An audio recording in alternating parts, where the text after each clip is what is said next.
కృష్ణా బేసిన్లో రాష్ట్రానికి జరుగుతున్న అన్యాయంపై నిలదీయాలని బీఆర్ఎస్ పార్లమెంటరీ పార్టీ నిర్ణయించింది. ఎర్రవల్లిలోని ఫామ్ హౌస్ లో బీఆర్ఎస్ అధినేత కేసీఆర్ అధ్యక్షతన భేటీ అయ్యారు ఎంపీలు. తెలంగాణ సమస్యలపై పార్లమెంట్లో కేంద్రాన్ని నిలదీస్తామని తెలిపారు నామా నాగేశ్వరరావు. కేంద్రం నుంచి రావాల్సిన నిధులతో పాటు పెండింగ్ అంశాలపై చర్చిస్తామని తెలిపారు ఎంపీ రంజిత్ రెడ్డి.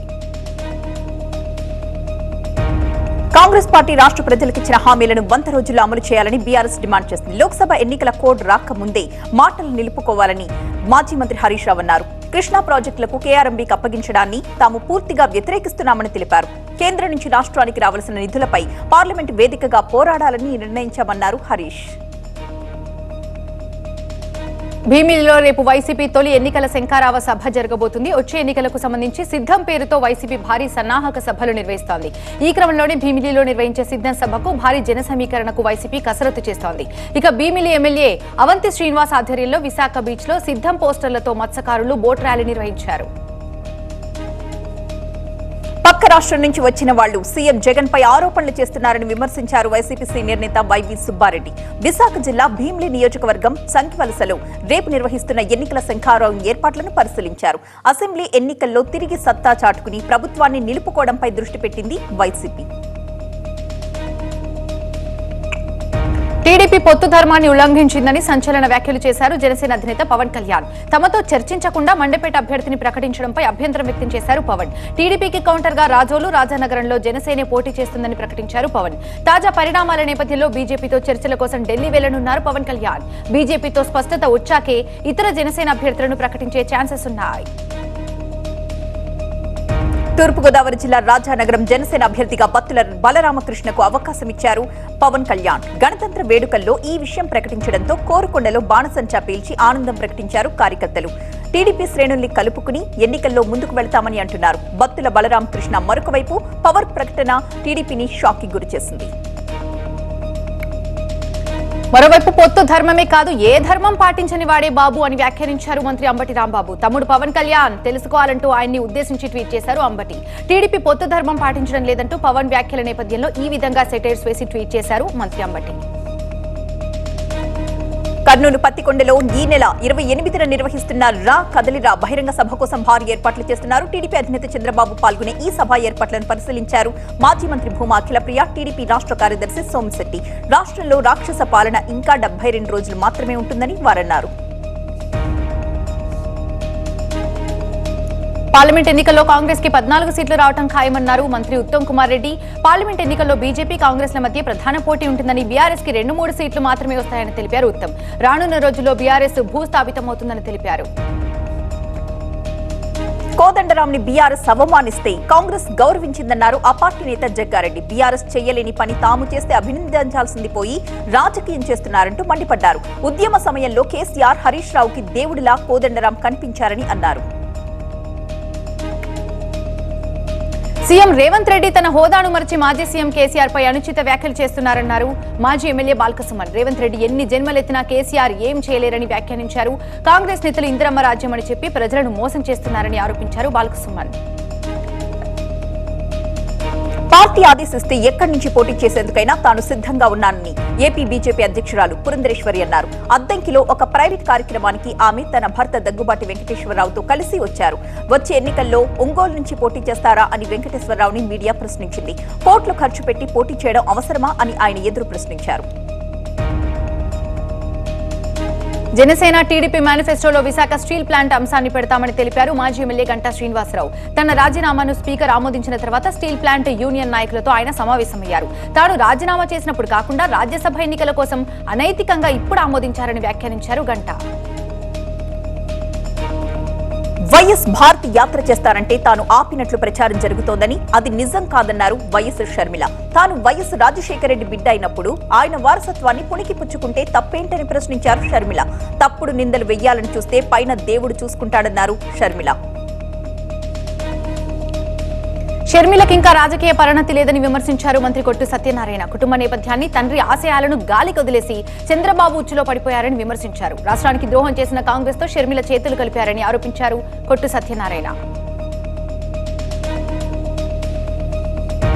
సీఎం జగన్ ని కలిశారు ఎమ్మిగనూరు ఎమ్మెల్యే చెన్నకేశవరెడ్డి, మాజీ ఎంపీ బుట్టా రేణుక. సీఎం సమక్షంలో ఇద్దరు నేతలు కరచాలనం చేశారు. వచ్చే ఎన్నికల్లో ఎమ్మిగనూరు ఎమ్మెల్యేగా బుట్టా రేణుకను గెలిపించి తీసుకురావాలని సీఎం జగన్ చెన్నకేశవరెడ్డికి సూచించారు. రేణుకను గెలిపిస్తామంటూ చెన్నకేశవరెడ్డి సైతం సీఎం జగన్ కి హామీ ఇచ్చారు. నర్సరావుపేట వైసీపీ ఎంపీ అభ్యర్థిగా మాజీ మంత్రి అనిల్ కుమార్ యాదవ్ పోటీ చేస్తారు. ఈ మేరకు తనను సీఎం జగన్ ఆదేశించారని చెప్పారు అనిల్. నర్సరావుపేట నుండి అనిల్ కుమార్ యాదవ్ పోటీ చేయడం ఈ పార్లమెంట్ సీటు పరిధిలోని అసెంబ్లీ నియోజకవర్గాలను మరింత వాటికి ప్లస్ అవుతుందని అంచనా వేస్తోంది అటు వైసీపీ. ఒంగోలు ఎంపీ మాగుంట శ్రీనివాసులు రెడ్డితో భేటీ అయ్యారు ఎమ్మెల్యే బాలినేని శ్రీనివాసరెడ్డి. మాగుంటకు తిరిగి ఎంపీ టికెట్ లేదని ఇప్పటికే అధిష్టానం స్పష్టం చేసిన నేపథ్యంలో వీరిద్దరి భేటీపై సర్వత్రా చర్చ ఏర్పడింది.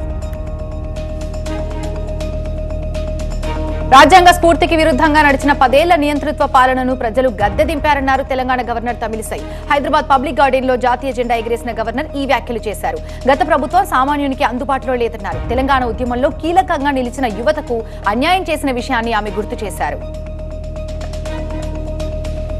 కాంగ్రెస్ బీజేపీది ఫెవికాల్ బంధం అన్నారు BRS working president KTR. Congress కి బీజేపీ జాకీలు పెట్టి లేపుతోందని విమర్శించారు. గవర్నర్ తమిళసై ఎమ్మెల్సీ నామినేషన్లని ఆగమేఘాల మీద ఎందుకు ఆమోదించారని ఆరోపించారు.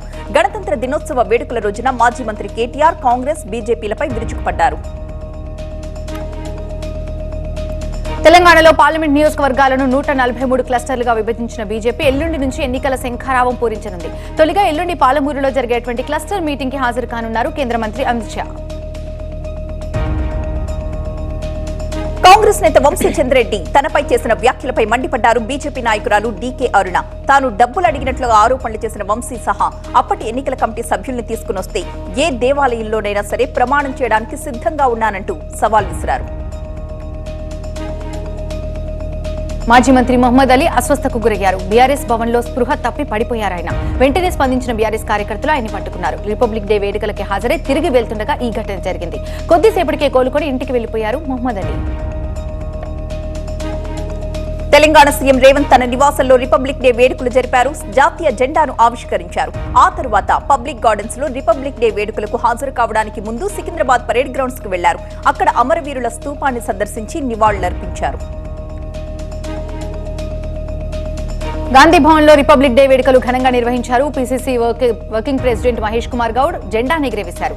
ఈ కార్యక్రమానికి డిప్యూటీ సీఎం మల్లు భట్టి విక్రమార్క, మంత్రులు పొన్నం ప్రభాకర్, తుమ్మల నాగేశ్వరరావు, శ్రీధర్ బాబు కూడా పాల్గొన్నారు. హైదరాబాద్ బీజేపీ రాష్ట్ర కార్యాలయంలో 75వ రిపబ్లిక్ వేడుకలు ఘనంగా జరిగాయి. రాజ్యసభ ఎంపీ డాక్టర్ లక్ష్మణ్ జాతీయ జెండాను ఎగురవేశారు. కేంద్రంలోని బీజేపీ ప్రభుత్వం తీసుకొచ్చిన అనేక పథకాలతో పేద ప్రజలకు ఫలాలు అందుతున్నాయన్నారు డాక్టర్ లక్ష్మణ్. విజయవాడ మున్సిపల్ స్టేడియంలో జరిగిన గణతంత్ర వేడుకల్లో జాతీయ జెండాను ఆవిష్కరించారు AP governor Abdul Nazeer. Andhra Pradesh assembly ఆవరణలో జెండా ఎగురవేశారు స్పీకర్ తమ్మినేని సీతారాం. అటు శాసన మండలి ఆవరణలో జాతీయ పతాకాన్ని ఆవిష్కరించారు మండలి చైర్మన్ మోషన్ రాజు. గాంధీ చిత్రపటానికి నివాళులర్పించారు. సెక్రటరియట్లో జాతీయ జెండా ఎగురవేశారు సీఎస్ జవహర్ రెడ్డి. జాన్ పహడ్ దర్గా అభివృద్ధికి వచ్చే 2 ఏళ్లలో ₹1 కోటి ఖర్చు చేస్తామని మంత్రి ఉత్తమ్ కుమార్ రెడ్డి పర్యటించారు.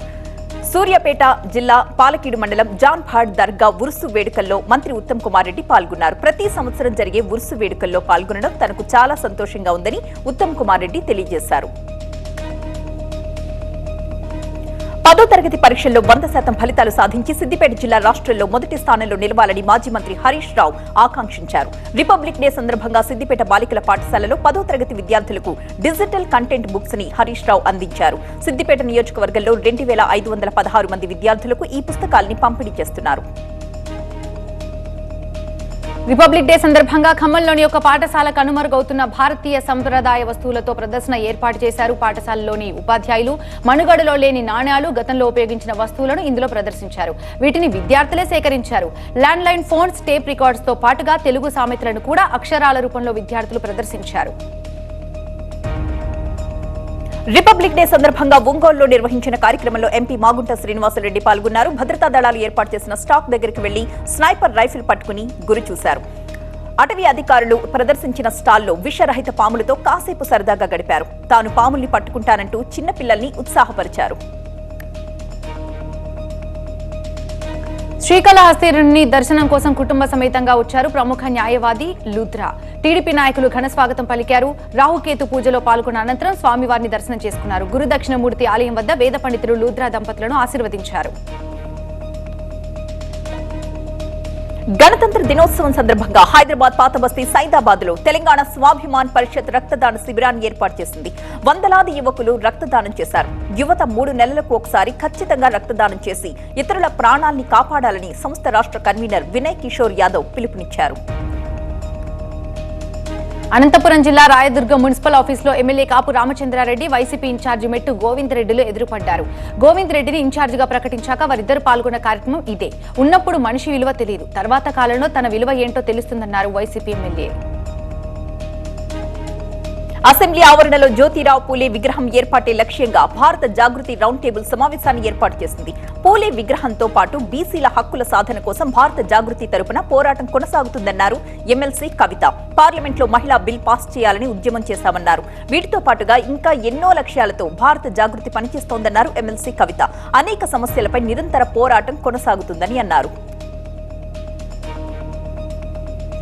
దేశ అత్యున్నత పురస్కారం పద్మ విభూషణ్ పురస్కారం ప్రకటించడం పట్ల సంతోషం వ్యక్తం చేశారు భారత మాజీ రాష్ట్రపతి వెంకయ్యనాయుడు. రైతులు, మహిళలు, యువకులు, భారత పౌరులకు ఈ అవార్డ్స్ ని అంకితమిస్తున్నట్టుగా తెలిపారు వెంకయ్యనాయుడు.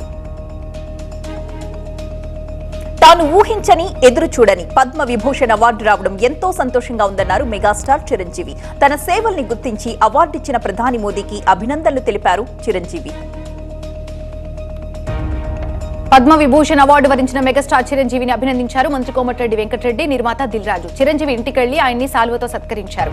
సేవల ద్వారా కోట్లాది మంది గుండెల్లో చిరంజీవి చిరస్థాయిగా నిలిచిపోయారన్నారు మంత్రి కోమటిరెడ్డి. మాజీ రాష్ట్రపతి వెంకయ్యనాయుడు సినీ హీరో చిరంజీవికి పద్మ విభూషణ్ అవార్డులు రావడం చాలా సంతోషంగా ఉందన్నారు కేంద్ర మంత్రి కిషన్ రెడ్డి. ఇద్దరు తెలుగు వారికి అత్యున్నతమైన అవార్డులు రావడం పట్ల అభినందనలు తెలిపారు కిషన్ రెడ్డి.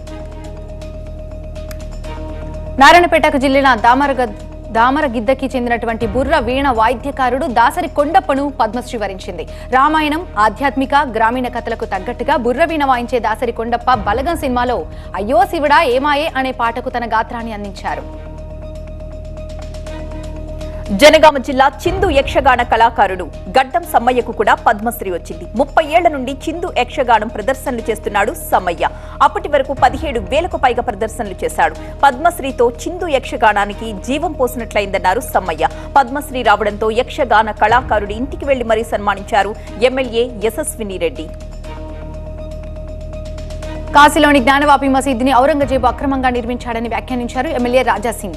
గుడిని కూలగొట్టి మసీదు నిర్మించినట్టు ఏఎస్ఐ రిపోర్ట్ ఇవ్వడానికి కూడా ఆయన స్వాగతించారు. అక్కడ మందిరం తిరిగి నిర్మిస్తానని చెప్పారు రాజాసింగ్. హైదరాబాద్ లోని వాడవాడల గణతంత్ర దినోత్సవ సందడి కనిపించింది. కూకట్పల్లి బాలాజీనగర్ లో రిపబ్లిక్ డే వేడుకలు ఎంతో ఘనంగా జరిగాయి. నందమూరి సుహాసిని యువసేన అధ్యక్షుడు హరీష్ సురేష్ ఆధ్వర్యంలో జాతీయ జెండాను ఎగురవేశారు.